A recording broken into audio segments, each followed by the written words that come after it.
representing hegemonic imagery to counter hegemony. Contemporary Afro-Cuban artist Armonia Rosales reappropriates famous European Renaissance works of art in her paintings, which center Black women and assert their divine beauty and strength. She counters hegemony in these representations of popular religious imagery in various ways in her collection of 7 paintings appropriately titled Bitch.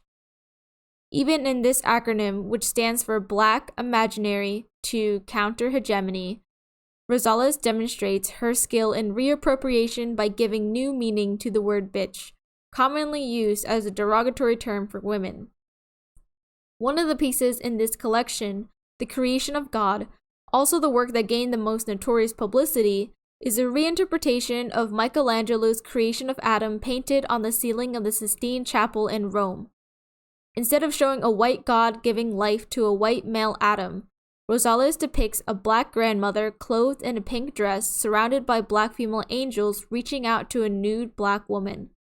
By including women of different ages, Rosales highlights the importance of generational community, adding a matriarchal twist to the otherwise Euro-white patriarchy of the Church and Christendom. Moreover, the attention to detail in all the folds of the pink dress particularly exudes feelings of homely maternal care and love.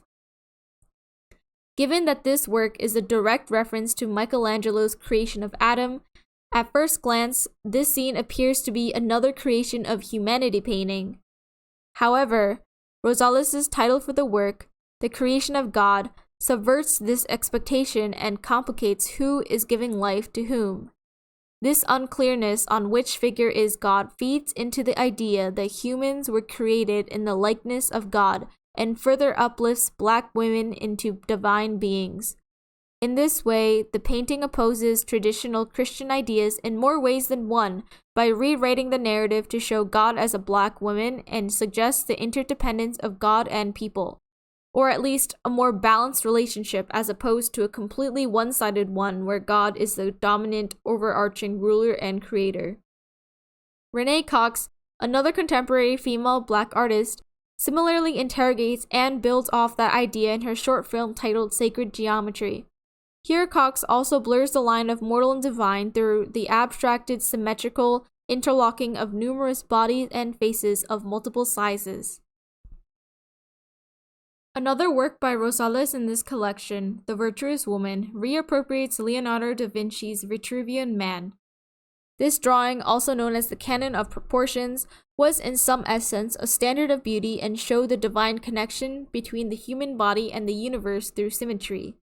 Rosales repurposes and transforms these past beliefs of that drawing in her painting to create a new standard of beauty that transcends the historical and scientific notions of symmetry.